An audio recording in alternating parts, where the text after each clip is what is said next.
How to remove heavy metals from the body naturally. That is an important question.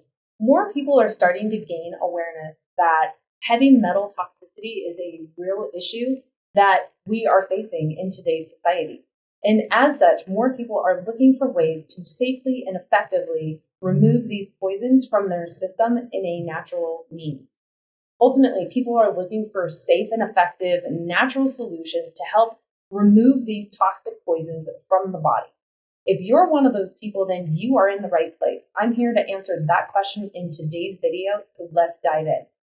Hi, I'm Dr. Kelly Shockley, Doctor of Cause, chiropractic, board certified in sports medicine, and specialized in clinical nutrition. In this video, we're going to be going over the most dangerous toxins that you're being exposed to regularly and don't even know it.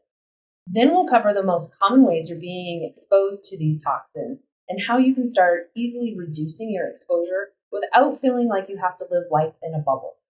If you're going to put forth the effort to help the body remove these toxins, you want to decrease the amount you're being exposed to as well. And finally, I will be sharing with you the easiest and most effective ways for helping your body naturally remove these toxins from your system. It's easier than you think. Let's get started. What are at least some of the most dangerous toxins that you're readily being exposed to without even knowing it? There are so many, but these are kind of the ones that I see most commonly and are most detrimental for you. So let's just get into that. At the top of my list is lead. Now, I know we don't use lead-based paints anymore, but lead is everywhere. And I only have had one patient in the last number of years who I've tested that did not have a high level of lead stuck in their body. Lead can affect every single system in your body, so the amount of health problems that can come as a result are absolutely endless. One of the things that lead is most commonly known for contributing to, though, is different types of anemias, neurologic issues with like palsy, so movement types of issues, and also kidney disorders. But I also tell you, it is a major endocrine disruptor, meaning it imbalances your hormones like crazy, which how many people have hormone problems anymore? A lot of them. Maybe this is part of the underlying cause. The next one on the list is a scary one to me as well, is mercury. I have had patients with huge amounts of mercury in their system, partly because they eat sushi every single week. Mercury is devastating to your nervous system. In fact, I have a patient who has multiple sclerosis. Actually, I have a few of them. One of them has gone through the testing that I've done and has extremely high levels of mercury coming out of her hair, which ultimately means like any ounce of mercury detected in hair means that there's a huge amount of mercury below the surface. What we've seen in research is that mercury, when it affects or gets exposed to your nerve cells, it causes a process known as demyelination. What that means is, think of it this way. Your nerves are like a cable that we used to use for our TVs, right? And this cable has a bunch of wires running through it, and then it's surrounded with a coating or like an insulation. The same thing is true with your nerves. Your nerves are surrounded by a coating that acts as insulation. That is known as myelin. When a nerve is exposed to tiny amounts of mercury, it creates a dramatic degeneration of that myelin sheath, of that insulation. The most common disease process that we have that is a demyelination disease is multiple sclerosis. This patient of mine who has multiple sclerosis has huge amounts of mercury in her system. Now, I can't say that that's what caused her multiple sclerosis, but what I can say is having a huge amount of mercury in her system is not doing her any favors. One of the next ones that's really offensive is cadmium. Cadmium is associated with lung cancer, which is not good because it's generally not detected until it's too late and then it's in stages. Arsenic is another one. You know, that was back in the day, it was like the poison of choice because it's odorless and it has no taste. Arsenic is associated with diabetes and also skin cancer. So when you're looking at heavy metals and you're looking at somebody's overall health and well-being, and you see the types of negative impacts these heavy metals can have on a body if the body is being overly exposed or if the body can't keep up with detoxing them out of the system, you can see that evaluating for heavy metals is part of the underlying cause of why somebody is having a problem or having diabetes or cancer in the case. You have to evaluate for it in order to fully help resolve somebody's health issues. And I'm curious, do you think that heavy metals or any of the ones I just listed could be part of an underlying health issue that you have or somebody that you know? Comment down below what your answer is. I would love to have your feedback on that. Where are these heavy metals coming from? What is the most common ways we are being exposed? And then how can you start reducing your exposure? That way you can protect your health. There's 4 main ways that you're being exposed. One is through inhalation. The next is ingestion. Then it's our water. And the last one is absorption. Of all of these, I can tell you, because when we go through and we do heavy metal testing on my patients, each metal is generally found in different areas, different products, different environments compared to the next. But what they all have in common, especially when my patient looks at okay, I don't use any products that contain aluminum. I don't use any antiperspirant. I don't cook with aluminum foil. I'm not using other aluminum cookware. I haven't had any vaccines recently because they're used as preservatives to maintain the vaccine. If none of it makes sense, then my default answer for them is always water. So if you do nothing else, let's focus on water, because water anymore now is not clean. It's not safe. In fact, I had just done a video on how do you know if your water is contaminated, and talked about how our water filtration systems are not adequate enough to filter out all the crud that is being put into the waters. That includes chemotherapy drugs, antipsychotic medications, these heavy metals from pesticides, herbicides, fertilizers, what people are putting down their drains and using on their hair and cosmetics and, laundry detergents. All of it has so much chemical in it anymore. And it gets into the waters, and then we're being exposed.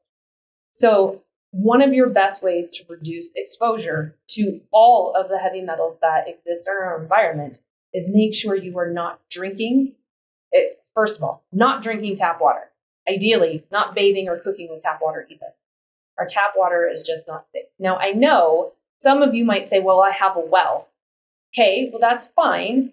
But when was the last time you had your well water tested? Because environment changes, things in the surf or beneath the ground can shift and change with the environment as well, and the climate and what season is happening. So if you're not testing on an annual basis, you're probably missing out on changes within your water source. So the key here is you want clean water to drink, cook with, and bathe in. Ultimately, there's expense involved in this, guys. But long term, pay up front now, don't pay for it later kind of scenario. Whole house filtration systems ultimately are a big upfront expense, but long term, they're the most effective and inexpensive way to achieve this. Okay.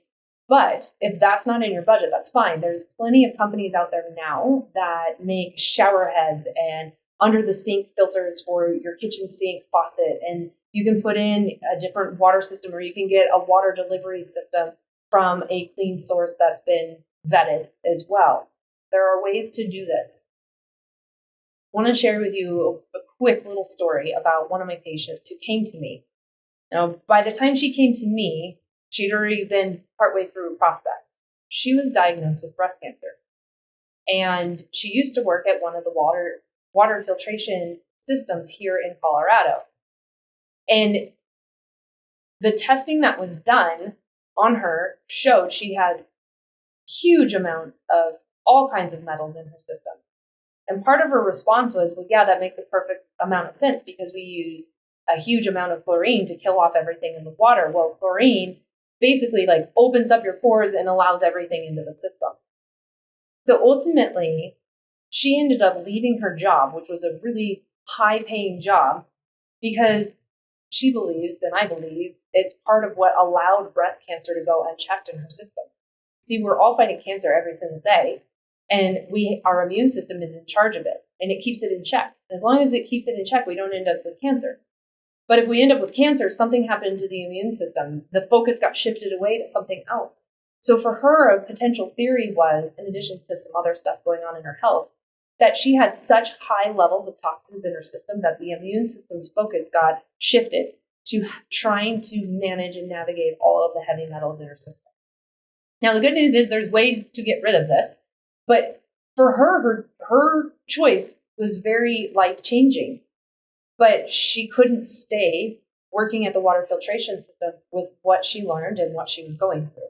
Now, before I get into the safest and most effective method for actually removing these toxic, poisonous substances from your body, I just want to remind you to click that subscribe button right down below this video. Click it, turn the notifications on, and that way you never miss out on a future episode. I am regularly producing videos for you around heavy metals and gut health and brain health and everything that you need in order to take back control of your health so that you can achieve what I call total body mastery. So just click that subscribe button and turn those notifications on and you will be set. Awesome. What are the safest and most effective methods for actually helping your body remove this junk from your system? Well, there's a few things that you can be doing on a regular basis. One, don't drink tap water, so you're reducing your exposure, and don't bathe in it, so you're reducing your exposure. But then there's different things that you can include into your daily life, specifically around your diet, that will help your body be able to dump this stuff out of your system. One thing you need to be sure you're doing is drinking enough water. Now, basic rule of thumb is drink half your body weight in ounces per day. Now, if you weigh, 200 pounds or more, the cutoff is 3 quarts. You don't want to drink more than 3 quarts of water in a day unless you're going to add electrolytes in, which ultimately most people are severely deficient in all kinds of electrolytes and minerals. And to help facilitate the process of getting rid of these metals, it's something you might want to consider adding into part of your daily supplement regimen is a multi-mineral. Okay, but ultimately, you need to drink enough water. Water is necessary so that you are going the restroom. Your urine, guys, is one of the avenues that your body will purge waste, including these heavy metals. So you've got to drink enough water to make sure that you're flushing out the system. Something else you can add in are different foods that have the ability to help detox because of different nutrients that they contain. All of your cruciferous vegetables are really good for helping the body detox. So your broccoli, your cabbage, your kohlrabi, cauliflower, eating those on a regular basis will help to facilitate the elimination of those heavy metals. Herbs like cilantro is also really good for decreasing toxins in your system. One of the other best ways to help facilitate your body removing, heavy metals is through exercise. You want to sweat. Sweat is another avenue that the body uses to purge junk. And if you're not sweating, then you want to use an infrared sauna, which you could use even if you're exercising and sweating, because an infrared sauna penetrates more deeply than your steam sauna or the dry sauna. And when it's able to penetrate into the body deeper, it creates a release of these heavy metals and toxins and other junk that your body may be holding on to so that you can sweat it out and eliminate through the lymphatic system, eliminate it through the urine as well, which is incredibly important. So adding in exercise or daily exercise or frequent infrared sauna treatments would be another effective way for doing this. Ultimately, if you really want to know what's going on, you need to be tested for heavy metals. There are a few different ways that you can be tested. You can be tested through your hair, which is pretty accurate and very non-invasive, other than cutting off your hair. There's a different type of testing that's done through the urine, but that one, it's going to challenge the body. So you want to make sure that the body's healthy enough in order to even challenge it. Okay. These are things that should be done with a healthcare provider like myself or somebody else who's familiar with these types of tests and how to effectively and safely remove heavy metals from the system. Ultimately, if you want to know more about that whole process and what it looks like and how you can do this from the comfort of your very own home, then what I would love for you to do is look down in the description below, click on it so it opens up. There is a link down there for a free 5-day health challenge. I am personally inviting you to come to my health challenge where I explain everything in detail of how you get properly tested, how you can do this from home, what does the testing actually mean, how will you have certainty about what's going on with your health, and understanding the why you got into this position that you're in right now. When you have the understanding of what's going on and the why behind it, then you can create a customized plan specific to you for moving forward and reclaiming your health. So again, you are invited. Come to that health challenge. You can actually begin it immediately. So just find down below in the description make it expand, find the link for the 5-day health challenge, and I will look forward to seeing you there. Thank you for being here. I hope today was informative. Feedback is always appreciated, so be sure to drop your comments down below, and I will see you guys on the next episode. God bless.